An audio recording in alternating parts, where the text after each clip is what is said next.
Good morning, dear students. How are you? Hope you all are fine. Today, our topic is opening of joint application and allotment account. Application and allotment account हम open करेंगे joint में।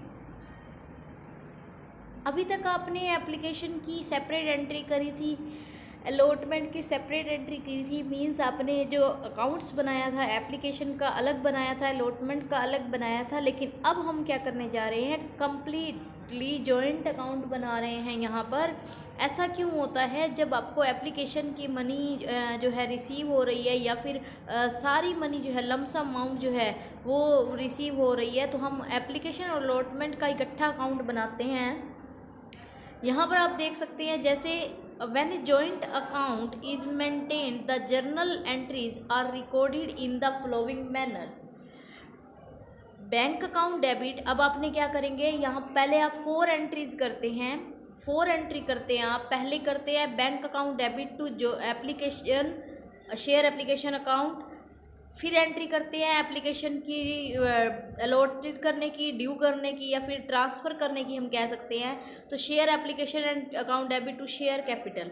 तीसरी entry आप allotment की due करने की करते थे, share allotment and account debit to share capital. फिर उसके बाद आप बैंक में मनी लाने की करते थे कि अलॉटमेंट की मनी आ गई। लेकिन अब क्या होगा, इस केस में आप 4 एंट्री जो करते थे उसकी जगह पर आपकी कितनी एंट्री होंगी, 3 एंट्री होंगी। कौन कौन सी, एक तो बैंक में एप्लीकेशन की मनी आने की, दूसरा ड्यू करने की जो एंट्री है या ट्रांसफ़र करने की जो एंट्री है वो इकट्ठी हो जाएगी, एप्लीकेशन की भी और अलॉटमेंट की भी। और जो तीसरी एंट्री होगी वो क्या रहेगी, बैंक में एप्लीकेशन की मनी आने की। तो ये चीज़ ध्यान रखेंगे आप, जो ड्यू करने की एंट्री है या ट्रांसफ़र करने की एंट्री है वो इकट्ठी कंबाइंड एंट्री करेंगे।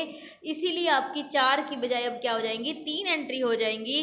तो वहाँ पर हम कहते हैं कि ये जनरल एंट्री जो है वो जॉइंट अकाउंट प्रिपेयर बनाया जा रहा है। तो यहाँ पर सबसे पहली एंट्री आपको सबको पता है कि जब आप पर्सन एप्लीकेशन मनी सेंड करेगा तो कहाँ पर करेगा, बैंक में करेगा। और एंट्री कहाँ आएगी, bank account debit to joint application and allotment account. चाहे खाली एप्लीकेशन की मनी आई है लेकिन अलॉटमेंट आप जॉइंट बना रहे हैं इसलिए लिखेंगे साथ में। फिर दूसरी एंट्री क्या है हमारी, share application and allotment account debit to share capital. देख सकते हैं आप यहाँ ट्रांसफ़र और ड्यू करने की एंट्री जो है वो कंबाइंड रहेगी। जितने भी शेयर अलॉट किए गए हैं उनको हम मल्टीप्लाई करते हैं जितनी एप्लीकेशन मनी है। उसके बाद जो पर्सन की अगर एप्लीकेशन के साथ एक्स्ट्रा मनी आ चुकी है तो उसको रीफंड करते थे। तो रीफंड करने की एंट्री आपको पता ही है, जब अगर किसी पर्सन ने 1 लाख शेयर के लिए अप्लाई किया था, उसको सिर्फ 50,000 शेयर दिए गए हैं, तो जो 50,000 एक्स्ट्रा की मनी है वो रीफंड करेंगे। उसके बाद हमारी जो एंट्री है अलॉटमेंट की अमाउंट अगर मंगाने की ज़रूरत है तो वो भी आपकी बैंक से आ जाएगी। तो ये एंट्री होती है हमारी यहाँ पर। तो नेक्स्ट हमारा जो क्वेश्चन है इस पर बेस 24 आप देख सकते हैं यहाँ 24th क्वेश्चन में, on 1st April 2020 a limited company was incorporated with an authorized capital of rupees 8 lakh divided into share of rupees 10 each। एक लिमिटेड कंपनी है जो कि ऑथोराइज कैपिटल जो है उसकी 8 लाख है, डिवाइड कर रही है शेयर 10 रुपीज़ वाले एक शेयर में। मीन्स एक शेयर की वैल्यू जो है वो 10 रुपये है, तो 8 लाख से 10 को डिवाइड करेंगे तो आपकी नंबर ऑफ शेयर्स आ जाएंगे कितने, 80,000 शेयर्स जो हैं वो यहाँ पर ऑथोराइज कैपिटल है। उसके बाद यहाँ पर देखेंगे सब्सक्राइब कितने किए गए हैं, पब्लिक ऑफर कितने किया गया है या फिर इशू कितने के लिए किया गया है, 60,000 शेयर जो है आप इशू करना चाह रहे हैं। उसके बाद आप देखेंगे कि एप्लीकेशन की मनी जो है वो 3 रुपीज़ पर शेयर के अकॉर्डिंग, अलॉटमेंट की मनी 2 रुपीज़ पर शेयर के according and first and final call की 5 रुपीज़ पर शेयर के अकॉर्डिंग जो है मनी मंगाई जा रही है। Public apply for 92,000 shares, public ने 92,000 शेयर्स के लिए एप्लीकेशन दी हैं। और आप ये भी ध्यान में रखेंगे कि जो भी एप्लीकेशन मनी जो है रिसीव हो रही है उसमें से हमने किस तरीके से अलॉट किया है, 2,000 शेयर्स वालों को कुछ भी नहीं दिया है और 90,000 शेयर्स वालों को 60,000 शेयर्स जो हैं वो दिए गए हैं। तो सबसे पहले आपको जर्नल एंट्री करनी है, due has been duly received, the company maintain the combined account. तो सबसे पहले ये देखेंगे आप हम एक डाटा बना रहे हैं, जैसे कि हमारे कितने शेयर्स हैं 92,000, हम कितने इशू कर रहे हैं 60,000, है ना। तो यहाँ पर देखेंगे 2,000 वालों को कुछ भी नहीं दिया, 90,000 वालों को हमने कितने दिए 60,000 दिए, तो 30,000 की अमाउंट इनकी एक्स्ट्रा है।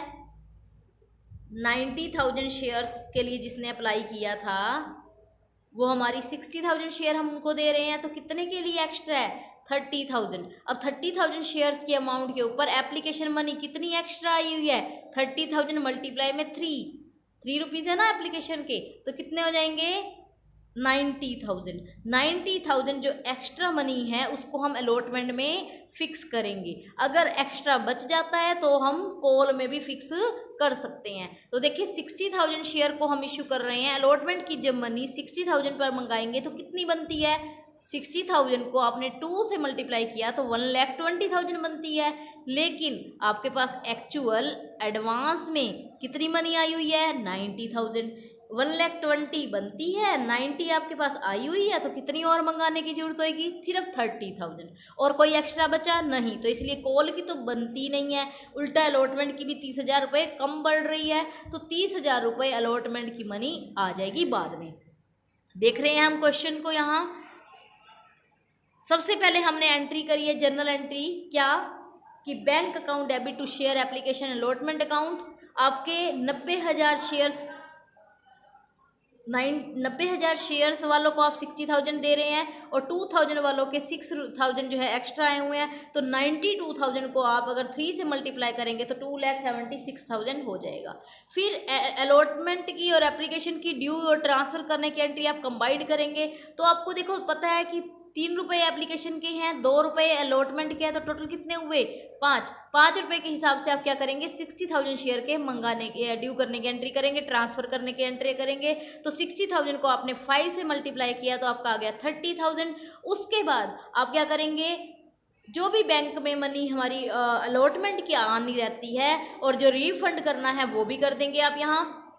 तो देखेंगे बैंक में कितनी मनी मंगाई गई सिर्फ 30,000। अभी बताया था कि 120 पहले पर्सन के बनते हैं 60,000 के अकॉर्डिंग, 2 रुपीज़ के अकॉर्डिंग, लेकिन 30,000 शेयर्स के 3 रुपये के हिसाब से एडवांस में पड़े हैं, तो वो 90,000 जब फिक्स हो जाते हैं तो 30,000 जो है हमारी अमाउंट सेट हो जाएगी। और यहाँ पर जो 2,000 शेयर को हम कुछ भी नहीं दे रहे हैं उनको रिग्रेट का जो है लेटर देकर साथ में हम क्या कर देंगे 2,000 मल्टीप्लाई 3 6,000 जो है रिटर्न कर देंगे।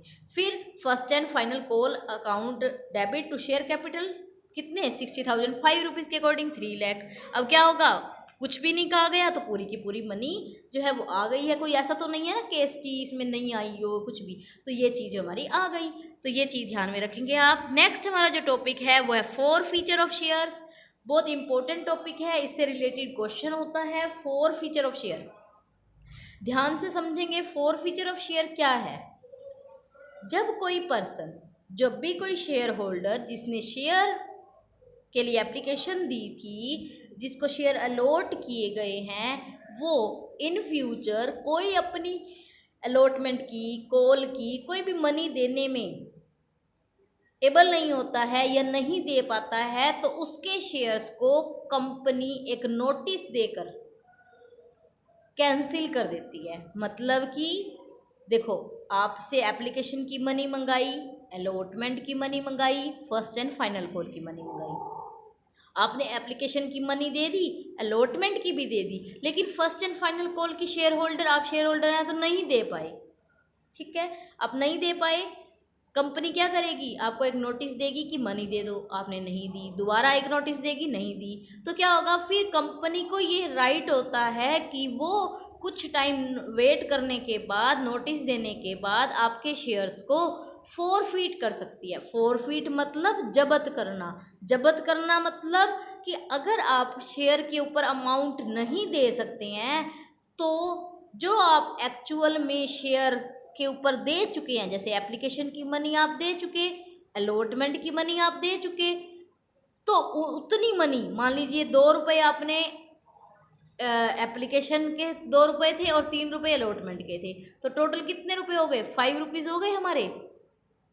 5 रुपीज़ जो हैं वो हम क्या करेंगे, आपके 1000 शेयर के ऊपर 5 रुपीज़ आए हुए हैं, तो 5000 जो है आपके वो कितने क्या हो जाएंगे, फॉरफिट कर लिए जाएंगे, जब्त कर लिए जाएंगे, और आपके वाले शेयर को कैंसिल कर दिया जाएगा। कैंसिल कर दिया मतलब कि वो इनकम जो है कंपनी का प्रॉफिट हो जाता है कि जब उसके ऊपर और अमाउंट आ नहीं रही और पर्सन कोई रिप्लाई कर नहीं रहा, तो क्या होगा, उसके शेयर को हम किसी अदर पर्सन को शेयर री इशू टाइम कर सकते हैं। री इशू मतलब आपको इशू किया था, आपसे वापस हो गए, जब्त हो गई, आपकी जो अमाउंट हो गई वो हमारा प्रॉफिट हो गया, तो क्या होएगा, अब उन शेयर को कैंसिल करके हम किसी अदर पर्सन को वो अमाउंट भेज सकते हैं, तो उसको हम कहते हैं फॉरफीचर ऑफ शेयर। उसके शेयर्स को जब्त करना, कैंसिल करना।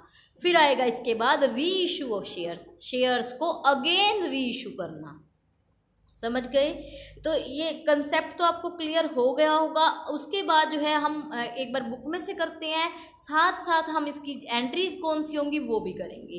तो यहाँ पर मैं करा रही हूँ, if any share holder fail to pay the amount due on allotment और any call within the specified period, the director may cancel his share, this is called forfeiture of share. It may be noted that share can be forfeited only if the article of association of the company allow them to be forfeited. अब देखो, जब पहले से ही article of association में forfeiture का option हो तभी आप कर सकते हैं। In order to make the forfeiture valid it is essential to follow the rule laid down in articles. तो जो तभी उसको क्या है, वैलिड माना जाएगा, जो रूल उसमें कहे गए हैं उसके अकॉर्डिंग आप फॉलो करेंगे।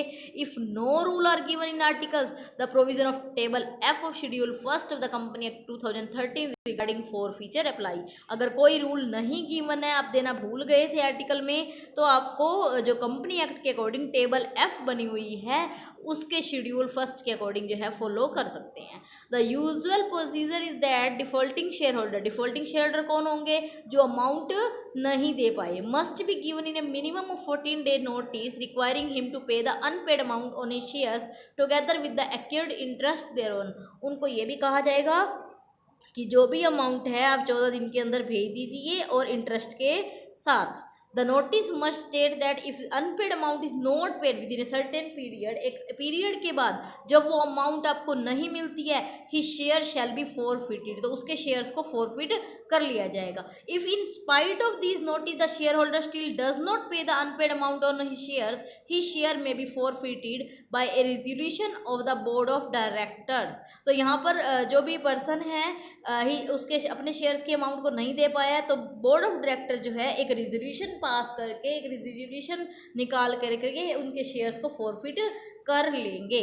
तो यहाँ पर जो बात है वो है क्या, आगे after the forfeiture the name of the share holder is removed from the register of the members. जो भी मेंबर्स शेयर होल्डर के मेंबर्स बने होते हैं, उनके नेम लिखे होते हैं रजिस्टर में, वहाँ से हटा दिया जाएगा, और उसमें हम the amount already paid by him belong to the company and is not is return to him. जो भी कंपनी के पास उसकी अमाउंट आ चुकी है वो उसको वापस नहीं की जाएगी, वो किस के पास रखी जाएगी, कंपनी के पास रख ली जाएगी, कंपनी जो है वो अपने पास रख लेगी। अब कौन कौन सी एंट्रीज होंगी फॉरफीचर ऑफ शेयर के टाइम पर, ध्यान रखेंगे। अगर शेयर जो हैं इशू किए गए थे पार पे, एट पार के केस में इशू किए गए थे, तो क्या होगा, शेयर कैपिटल अकाउंट, देखो पहले आप क्या करते हो हमेशा, share application account debit to share capital, share allotment account debit to share capital, share first and final call account debit to share capital. मतलब कहने का है कि शेयर कैपिटल को आप बार बार क्या कर रहे हैं, क्रेडिट कर रहे हैं, क्रेडिट कर रहे हैं ना। मतलब आप लाइबिलिटी में एक तरह से कैपिटल लाइबिलिटी होती है, तो आपके पास अमाउंट आ रही है तो आप कैपिटल में ट्रांसफ़र करते जाते हैं, कैपिटल लाइबिलिटी का पार्ट है इसलिए वो क्रेडिट होता है। अब जब आप उन शेयर को कैंसिल करोगे तो क्या होगा, शेयर कैपिटल अकाउंट क्या हो जाएगा, डेबिट, डेबिट हुआ। अब जो अमाउंट नहीं आई है उस अमाउंट के नेम हम क्रेडिट करते जाएंगे। जैसे अलॉटमेंट की मनी नहीं आई, to share allotment, first call की मनी नहीं आई तो टू शेयर फर्स्ट कॉल, और जो अमाउंट आ चुकी वो टू शेयर फॉरफीचर। देखते हैं कैसे। अब देखो यहाँ पर हम शेयर कैपिटल में अमाउंट क्या लिखेंगे। अब मान लीजिए आपने 10 रुपये का शेयर है और अभी सिर्फ 7 रुपये क्या रखे हैं, आपने 3 रुपये एप्लीकेशन के मंगाए ₹2 अलॉटमेंट के मंगाए और ₹2 फर्स्ट कॉल के मंगाए। पर्सन ने ₹3 एप्लीकेशन के दे दिए, अलॉटमेंट के नहीं दिए, फर्स्ट कॉल के भी नहीं दिए। अभी फाइनल कॉल तो आपने ₹3 मंगाए ही नहीं है, ₹3 मंगाए ही नहीं है। तो अभी आपने पहले ही जब दो दो अलॉटमेंट के और ₹2 जो है आपके फर्स्ट कॉल के नहीं आ रहे हैं, तो आप क्या करेंगे, उन शेयर को उनको नोटिस दे देंगे कि भाई आप अमाउंट दीजिए, नहीं तो आपके शेयर्स को हम फॉरफिट कर लेंगे। तो क्या होगा, अब जब आपके पास ये नहीं आया है तो ₹7 ही मंगाए हैं। जितने कोल्ड अप अमाउंट है और जितने शेयर्स को फॉरफिट करना है जो अपनी अमाउंट देने में एबल नहीं है, मान लीजिए आपने 1 लाख इशू करे, जिसमें 3,000 वाले पर्सन ऐसे हैं जो कि अमाउंट नहीं दे पाए, तो 3,000 शेयर के अकॉर्डिंग जो है आप क्या करेंगे, वो जितनी कोल्ड अप अमाउंट है ₹7 के अकॉर्डिंग 7×3=21 करके 21,000 रुपये दिखा देंगे। अब अलॉटमेंट के केस में अलॉटमेंट की मनी नहीं आई है, तो ₹2 थी अलॉटमेंट की, 3,000 गुना में 2 अलॉटमेंट का हो जाएगा। यहाँ क्या हो जाएगा, 3,000 गुना में 7। 3,000 कौन से, जो कि अपनी अमाउंट नहीं दे पाए हैं, जो नहीं पे कर पाए, अनपेड शेयर होल्डर है जो, तो वो अमाउंट हमारी शेयर कैपिटल में जितनी कोल्ड अप है और जितने नंबर ऑफ शेयर है। फिर 2 शेयर अलॉटमेंट में amount not received on allotment, जो अमाउंट रिसीव नहीं हुई है अलॉटमेंट पे।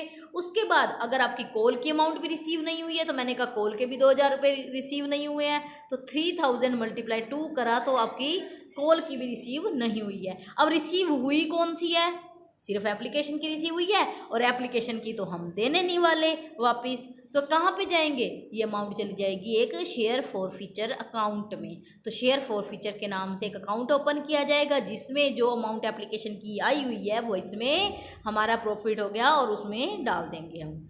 क्लियर। अब देख रहे हैं example, Gopal was holding 100 share of 10 each of A company on which he had paid ₹3 on application, ₹2 on allotment, but could not पे ₹2 ऑन फर्स्ट को। देखो अब ध्यान से समझेंगे, 100 शेयर हैं जिसके पास, गोपाल के पास, उसने क्या करा, ₹3 एप्लीकेशन के दे मंगाए गए, ₹2 अलॉटमेंट के मंगाए गए, ₹2 फर्स्ट कॉल के मंगाए गए, बाकी तो अभी मंगाए ही नहीं गए। 3 और 2 5 और 2 7 हो गए, ₹7 के मंगाए गए, लेकिन वो कितने नहीं दे पाया, फर्स्ट कॉल के नहीं दे पाया। तो देखो शेयर कैपिटल को हमने ट्रांसफर करा, 100 गुना में 7, 7 कहाँ से आया, क्योंकि जितने अब तक कोल्ड अप थे वो, फिर फर्स्ट कॉल की अमाउंट नहीं दे पाया, इसलिए फर्स्ट कॉल का हमने नाम लिख दिया। फॉरफीचर की अमाउंट में कितने आ गए, एप्लीकेशन के भी आ गए ₹3, ₹2 अलॉटमेंट के भी आ गए, तो टोटल ₹5 आ गए। 100 को मल्टीप्लाई किया आपने 5 से तो आ गया 500, तो यहाँ पर हमारी अमाउंट कहाँ चल जाएगी, शेयर फॉरफीचर में। अब दूसरा केस जो है वो है हमारा क्या, forfeiture of share which were issued at premium. अगर प्रीमियम का केस होता है तब क्या होगा, ध्यान से समझेंगे। प्रीमियम के केस में 2 कंडीशंस बनती हैं। एक तो ये कि जो प्रीमियम की अमाउंट है वो फॉरफिट होने से पहले आ चुकी हो, दूसरी ये कि फॉरफिट होने से पहले उसकी अमाउंट नहीं आई हो। मतलब कि when forfeiture share take place after the premium is received, forfeit करने के बाद premium has been fully collected, मतलब फॉरफिट करने से पहले ही प्रीमियम की अमाउंट जो है वो रिसीव हो गई थी और बाद में फॉरफिट किया गया है ना। और ये प्रीमियम की अमाउंट रिसीव होने से पहले ही फॉरफिट कर लिया गया। ध्यान से समझेंगे, अगर आपको अमाउंट रिसीव हो चुकी है, प्रीमियम की अमाउंट रिसीव हो चुकी है, तो सिक्योरिटी प्रीमियम रिजर्व अकाउंट को आप क्या करते हैं, क्रेडिट करते हैं। तो अमाउंट तो रिसीव हो चुकी है, तो अब उसको डेबिट करने की नीड नहीं होगी। लेकिन अगर आपकी अमाउंट रिसीव नहीं हुई है तो आप क्या करेंगे, डेबिट उसको करके दिखाएंगे। तो यहाँ देखेंगे कैसे होगा, share capital account debit, security premium reserve debit, 2 share allotment, 2 share call, 2 share forfeiture. ध्यान से समझेंगे, प्रीमियम की अमाउंट अगर रिसीव नहीं हुई है, नहीं हुई के केस में बात कर रहे हैं, सिक्योरिटी प्रीमियम को डेबिट कर देंगे। और अगर कुछ भी मतलब कि पहले रिसीव हो चुकी थी तो उसको डेबिट नहीं करेंगे, मतलब ये एंट्री होगी नहीं, जैसा पहले किया था वैसा ही कर देंगे। और यहाँ पर अलॉटमेंट के टाइम पर हमने प्रीमियम मंगाया, तो अलॉटमेंट के अकाउंट में वो दोनों अमाउंट ऐड करके दिखाई जाएंगी। देखते हैं क्वेश्चन, एग्जाम्पल देखते हैं। X Limited issued 100 share of rupees 10 each to Gopal at a premium of rupees 4 per share. Only 3.50 per share have been received on these share on application. Gopal has not paid rupees 6.50 on allotment including premium, rupees 2 on first call and rupees 2 on final call. तो यहाँ पर ध्यान देंगे 100 share जो हैं 10 रुपये के हिसाब से आपने मंगाए हैं। गोपाल जो कि पर्सन है, प्रीमियम की अमाउंट जो है 4 रुपीज़ मंगाए गए हैं, वो नहीं दे पाया है। क्या नहीं दे पाया है? ओनली 3.50 पर share have been received. Gopal से सिर्फ 3.50 रुपये जो हैं रिसीव हुए हैं एप्लीकेशन के, वो नहीं दे पाया। 6.50 on allotment and 2 rupees on first call and 2 rupees on final call. तो यहाँ पर हमको सिक्योरिटी प्रीमियम की अमाउंट जो है वो रिसीव नहीं हुई है। जब नहीं हुई है तो हमको क्या करना पड़ेगा? सिक्योरिटी प्रीमियम रिजर्व अकाउंट को डेबिट करना पड़ेगा, क्योंकि हम पहले उसको क्रेडिट कर चुके और अमाउंट हमारी आई नहीं। अब बिना बात के जो अकाउंट खोल रखा था तो उसको बंद भी तो करना है, तो सिक्योरिटी प्रीमियम रिजर्व को हमने डेबिट कर दिया तो वो क्या हो जाएगा? बंद हो जाएगा। तो यहाँ पर कितने रुपये मंगाए गए हैं? 100 रुपये के हिसाब से 10 के 10 पूरे मंगाए गए हैं, तो 1000 जो आपके पूरे आ जाएंगे। फिर सिक्योरिटी प्रीमियम के 4 रुपये के हिसाब से 4 रुपये आ जाएंगे। फिर बात आती है क्या? 2 शेयर अलॉटमेंट के कितने मंगाए जाएंगे? 650 मतलब 6.5 रुपीज़ मंगाए गए ना, जिसमें आपके 4 रुपीज़ उसके हैं और 2.5 अलॉटमेंट के हैं, 4 रुपीज़ सिक्योरिटी प्रीमियम के हैं। तो यहाँ पर अलॉटमेंट की अमाउंट आ गई बीच में, उसके साथ सिक्योरिटी प्रीमियम के साथ 200 आपके फर्स्ट कॉल के नहीं आए, 200 आपके फाइनल कॉल के नहीं आए, तो आपके पास आया क्या है? 3.5 मल्टीप्लाई में 100 करा आपने, तो वो आपकी अमाउंट आ गई। In the above case, the amount of premium was due an allotment. Gopal could not pay the amount due an allotment, and such he could not pay the amount of premium. Also, security premium reserve will be debited in the entry of the forfeiture. अगर अभी इसी case में पीछे वाली बात कर दे, मतलब कि अगर एप्लीकेशन की और अलॉटमेंट की मनी आ चुकी, अब आ चुकी, अलॉटमेंट के साथ प्रीमियम आना था, प्रीमियम भी आ चुका। अब प्रीमियम आ चुका तो आप क्या करेंगे? प्रीमियम की एंट्री तो दिखानी ही नहीं, तो सिक्योरिटी प्रीमियम को ना तो आपने डेबिट किया, ना ही अलॉटमेंट की दिखानी थी, तो आप शेयर की कैपिटल की अमाउंट कितनी करेंगे? 1000 से करेंगे, मतलब कि 10 रुपये से करेंगे। प्रीमियम को तो कहीं भी शो नहीं करेंगे। तो ना तो फॉरफीचर में अलॉटमेंट की मनी के साथ जो प्रीमियम आया उसको शो करेंगे, ध्यान देंगे दोनों बातें, और ना ही सिक्योरिटी प्रीमियम का यहाँ करेंगे। तो क्या करेंगे आप? जितनी आपकी बिना उसके अमाउंट है सिक्योरिटी प्रीमियम के, शेयर कैपिटल के खुद की मनी 10 रुपये के हिसाब से है, तो आप 1000 डेबिट कर दिए। फर्स्ट कॉल की मनी नहीं आई, आपने क्रेडिट कर दिया। सेकंड कॉल की नहीं आई, आपने क्रेडिट कर दिया। शेयर फॉरफीचर में क्या करेंगे? Application plus allotment money without security premium. ध्यान रखेंगे यहाँ पर आपके 3.5 वो थे और 2.5 वो थे, तो क्या हो जाएगा? टोटल 6।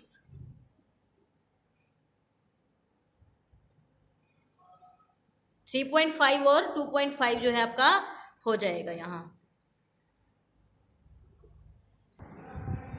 इसके बाद जो हमारा नेक्स्ट टॉपिक है वो क्या है? Reissue of forfeited shares. अब देखो, आपने रीइशू भी करना है और फॉरफिट भी करना है, दोनों काम साथ साथ करने हैं। तो क्या होगा? जो फॉरफिट कर ली है, अब तक फॉरफिट करना आपने सीख लिया, तो जितनी अमाउंट आपको रिसीव हो चुकी है, मिनिमम आपको उतनी अमाउंट तो कलेक्ट रीइशू पे करनी होगी। देखो क्या कह रहे हैं? Director have the authority to reissue the forfeited share on such term as they think fit. That is to say that they are at liberty to reissue of the forfeited share at par, at premium or at discount. Person की मर्जी है, जो भी share holder director है, कि वो जो forfeit हुए शेयर्स हैं उनको रीइशू करना चाहता है तो एट पार पे भी कर सकता है, एट प्रीमियम पे भी कर सकता है और एट डिस्काउंट पर भी कर सकता है। If the share are reissue at a discount, the amount of the discount can not exceed the amount previously received on these shares. तो रीइशू करने का जो डिस्काउंट है वो पहले रिसीव हुई अमाउंट से ज़्यादा नहीं हो सकता, मतलब जो फॉरफिट वाली अमाउंट थी ना उससे ज़्यादा आपका डिस्काउंट नहीं हो सकता। कहने का मतलब क्या है कि 10 रुपये का शेयर है, 3 रुपये एप्लीकेशन के पहले मिले थे, तो शेयर की वैल्यू मतलब कि 7 रुपये नहीं मिले थे। आपके पास फॉरफिट में कितनी अमाउंट है, 3 रुपये के हिसाब से है। अब अगर आप इशू करना चाहते हैं प्री एट पार पे 10 रुपये में कर सकते हैं, कोई प्रॉब्लम नहीं, ये 3 रुपये प्रॉफिट हो जाएगा। अगर आप एट प्रीमियम पे कर सकते हैं, 10 + 2 12 हो जाएगा, कोई प्रॉब्लम नहीं है। प्रॉब्लम किस केस में आती है, प्रॉब्लम आती है डिस्काउंट के केस में, कि अगर आप 10 रुपये वाले शेयर को कम करते हैं तो कितने में कर सकते हैं, 9 रुपये करेंगे, कोई प्रॉब्लम नहीं, 8 रुपये करेंगे, कोई प्रॉब्लम नहीं, 7 रुपये करेंगे, कोई प्रॉब्लम नहीं। कहते हैं कि जो अमाउंट फॉरफिट की आई हुई है ना 3 रुपये, इससे कम की वैल्यू उसमें कम नहीं करनी, मतलब कि 7 रुपये से कम नहीं करो, तो इतने ही अलो किए जाते हैं जितने की आपने फॉरफिट करने में अमाउंट रिसीव हुई थी। If the forfeited share at issue at par के केस में क्या होगा, सिंपल एंट्री होगी, क्या, एक ही एंट्री होगी। अब बार बार application allotment share first call final call नहीं होगा। क्या होगा, बैंक में मनी आई, कहाँ से आई, शेयर कैपिटल से, बस। फिर अगर आपने इशू किया हो एट प्रीमियम के केस में तो क्या होगा, बैंक में मनी आई, कहाँ से आई, शेयर कैपिटल से आई और सिक्योरिटी प्रीमियम से आई। दूसरा डिस्काउंट के केस में क्या होगा, अभी बताया कि आप जितनी फॉरफिट की अमाउंट है उससे ज़्यादा भी नहीं कर सकते हैं। अब इसका मतलब क्या है कि जो भी डिस्काउंट दे रहे हो ना आप, वो आप कहाँ से देंगे, अपने फॉरफिट वाली अमाउंट का यूज़ कर लेंगे उसके लिए। तो एंट्री क्या होगी, बैंक अकाउंट डेबिट। अब डिस्काउंट देते तो यहाँ पे डिस्काउंट लिखते ना, नए शेयर होते तो डिस्काउंट लिखते, ये तो अब पुराने शेयर है, मतलब कि पहले फॉरफिट किए हुए हैं, तो इसके लिए हम क्या लिखेंगे, शेयर फॉरफीचर, मतलब कि शेयर फॉरफीचर की अमाउंट पहले क्रेडिट हुई थी, अब अगर उसका यूज़ करेंगे तो यहाँ पर क्या हो जाएगी, डेबिट हो जाएगी। तो to share capital account. After the reissue of forfeited shares, the credit balance left in the share forfeiture account is a capital gain to the company. जो भी forfeited वाली अमाउंट होती है वो एक कंपनी के लिए क्या है, कैपिटल गेन है, और उसको कहाँ ट्रांसफ़र करेंगे, कैपिटल रिजर्व में करेंगे। देखो अगर उन शेयर को आपने फॉरफिट किए हुए शेयर को री इशू कर लिया ना, तब ही वो आपका कैपिटल गेन और वो कैपिटल रिजर्व में ट्रांसफ़र होगा। अगर अभी मान लीजिए आपने 1000 शेयर को फॉरफिट किया था, उसमें से 500 शेयर जो हैं आपके री इशू किए गए हैं, तो सिर्फ 500 का जो प्रॉफिट है ना कैपिटल ये फॉरफिट वाला, सिर्फ वही ट्रांसफ़र होगा, बाकी नहीं होगा। अगर 700 शेयर किए तो 700 शेयर के ऊपर जो फॉरफीचर की अमाउंट बनती है, बची हुई मतलब अगर आपने एट डिस्काउंट पर किया तो आपकी बची हुई अमाउंट डिस्काउंट फॉरफीचर वाला कट करने के बाद जो अमाउंट बचती है, मान लीजिए आपके 900 रुपये हैं, 200 रुपये का यहाँ डिस्काउंट दिया इसलिए आपको यूज़ हो गए, तो आपकी अमाउंट कितनी बनी, 700 रुपये बनी ना, तो वो 700 ही ट्रांसफ़र होगी कहाँ, कैपिटल रिजर्व में। किसकी, जो शेयर री इशू करे गए हैं सिर्फ उनकी। मान लीजिए फॉरफिटेड आपके कितने किए गए, 1000, री इशू कितने किए गए, 700, तो जो 300 शेयर्स हैं उनकी अमाउंट ट्रांसफ़र नहीं होगी कैपिटल रिजर्व में। क्लियर, तो share forfeiture account debit to capital reserve account. It should be clearly understood that if all the forfeited shares are not reissued, only that portion of share forfeiture account which belong to the reissued share should only be transferred to capital reserve account। तो सिर्फ उससे related जो reissue हो रहा है वही portion ही हम capital reserve में ट्रांसफ़र करेंगे। तो यहाँ पर एक क्वेश्चन देखते हैं हम इससे रिलेटेड।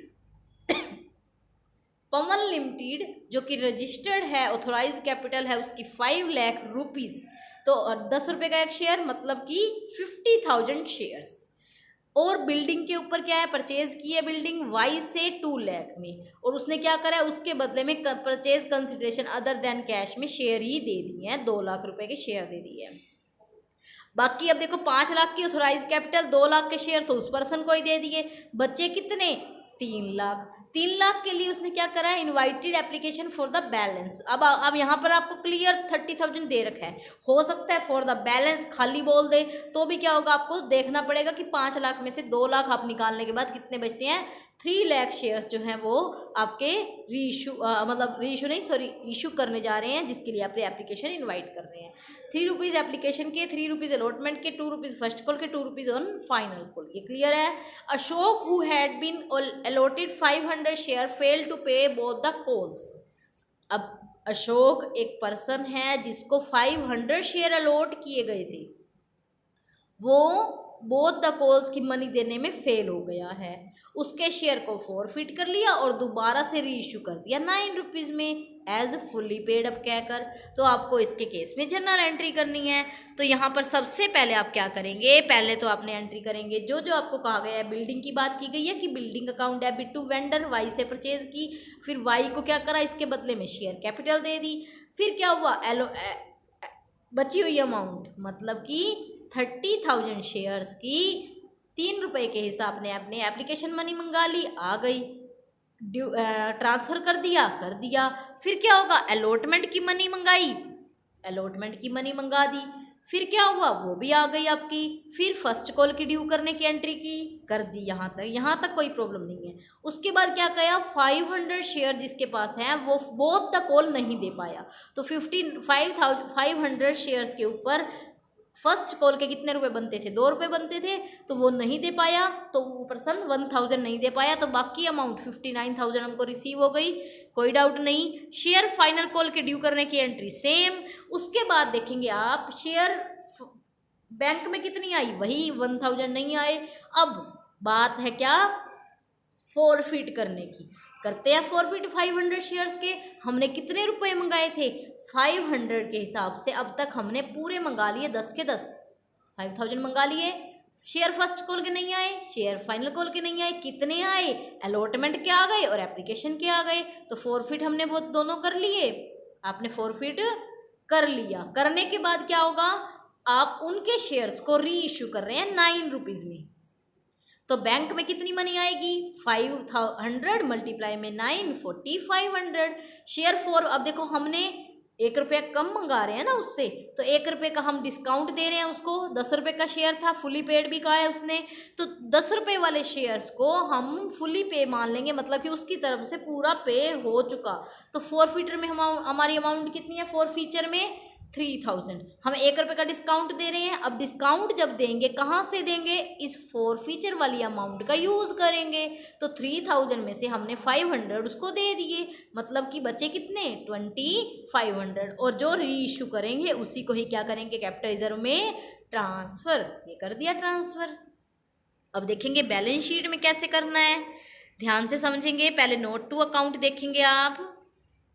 देखिए नोट टू अकाउंट में 20,000 शेयर ऑथोराइज कैपिटल दिखा दी, कंसिडरेशन अदर देन के केस में ये हो गया, ठीक है। रिजर्व एंड सरप्लस में क्या होगा, कैपिटल रिजर्व की अमाउंट आ जाएगी, जो भी शेयर फॉरफीचर वाली अमाउंट थी वो हमारी कैपिटल रिजर्व में चली जाएगी। एक रिजर्व एंड सरप्लस में सिक्योरिटी प्रीमियम की भी आती है, लेकिन यहाँ सिक्योरिटी प्रीमियम का केस ही नहीं है, तो इसलिए हम नहीं दिखाएंगे। और टेंजिबल एसेट्स में आपको बिल्डिंग दिखानी पड़ेगी, कैश एंड कैश इक्विवेलेंट्स में कितनी अमाउंट पड़ी है वो दिखानी पड़ेगी, और आप इसके नोट नंबर को यूज़ करेंगे, आप फाइनल बैलेंस शीट में ले जाएंगे। यहाँ शेयर कैपिटल की ले गई, यहाँ रिजर्व एंड सरप्लस ले गई, यहाँ ये, और यहाँ कैश एंड कैश इक्विवेलेंट्स। बस हो गया, ये बहुत ईजी है, थोड़ा सा एक बार समझने की ज़रूरत है, फिर हो जाएगा।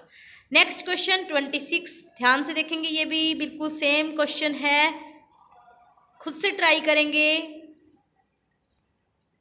इस आपके 36 तक बिल्कुल एज इट इज़ क्वेश्चन है, वही यूज़ आपको करने हैं। 36 क्वेश्चन आप देख रहे हैं यहाँ। एक शेयर होल्डर है ए, जिसने 100 शेयर लिए थे 10 रुपये का एक, जो कि क्या नहीं दे पाया, एप्लीकेशन मनी नहीं दे पाया। एक और पर्सन है बी, जो कि 200 शेयर का रखने वाला था, उसने कितनी मनी नहीं दी है,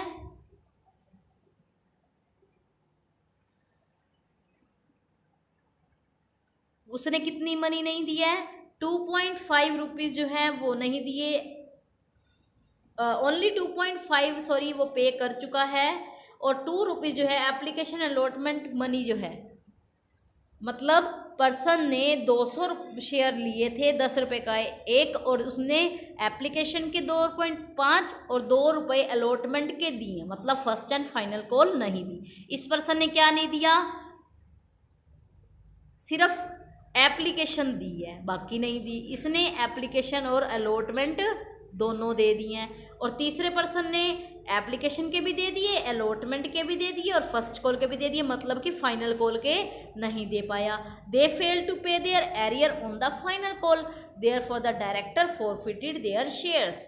जो पर्सन अपनी फाइनल कॉल नहीं दे पाया है, डायरेक्टर ने सिर्फ उसी के शेयर्स को ही फॉरफिट किया है। These shares were subsequently reissued for cash at a discount of 10%, और फिर उनके शेयर्स को डिस्काउंट पर इशू कर दिया गया है। अब आप ये चीज़ ध्यान से समझेंगे, आपको यहाँ पर क्लियर खोल के नहीं बताया गया कि एप्लीकेशन की कितनी मनी थी, अलॉटमेंट की कितनी मनी थी, है ना, पहले नहीं बताया गया है। यहाँ पे तो आपको ये बताया गया कि एप्लीकेशन के इतने पे कर दिए, दूसरे पर्सन ने एप्लीकेशन के इतने और अलॉटमेंट के इतने पे कर दिए, तीसरे पर्सन ने एप्लीकेशन के, अलॉटमेंट के और फर्स्ट कॉल के पे कर दिए। तो यहाँ पर आप समझ सकते हैं कि 10 रुपये में से जब आप लास्ट केस में देखेंगे कि आपके पास 3 और 2 5 और 2 7 7.5 हो गए, तो फाइनल कॉल के कितने अमाउंट है, 2.5 फाइनल कॉल की अमाउंट हो गई, निकल आई। अब देखेंगे आप इसकी ना हम टेबल बना रहे हैं। टेबल कैसे बनेगी, ध्यान से देखेंगे।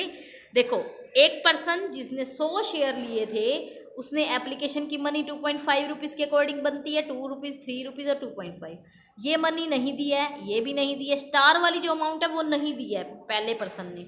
दूसरे पर्सन ने फर्स्ट एंड फाइनल कॉल नहीं दी है, तीसरे पर्सन ने सिर्फ फाइनल कॉल नहीं दी है। अब उसने क्या किया है डायरेक्टर ने कि जो अमाउंट, अब देखो इसकी टोटल अमाउंट कितनी रिसीव हो गई, एप्लीकेशन की टोटल 1500 रिसीव हो चुके, अलॉटमेंट के 1000 रिसीव हो चुके, इसके 900। अब जो यहाँ पर नोट रिसीव्ड है वो यहाँ देख सकते हैं आप। वो कह रहा है कि जिसने फाइनल कॉल नहीं दी ना, सिर्फ फाइनल कॉल नहीं दी, उसके शेयर को रीइशू वो फॉरफिट किया जा रहा है। तो फाइनल कॉल किसने नहीं दी, they fail to their arrears and the final call. वही कह रहा है कि अब तक का, मतलब कि सॉरी, एक ये चीज़ ध्यान में रखेंगे कि वो पर्सन जिसने फाइनल कॉल तक की मनी नहीं दी है, उनके शेयर को फॉरफिट कर लिया गया है। अब फाइनल कॉल की मनी किस किस ने नहीं दी, फाइनल कॉल तक की इस तीनों ने नहीं दी, मतलब कि 600 शेयर्स के अकॉर्डिंग 10 रुपये के अकॉर्डिंग 6000 हो गए, क्या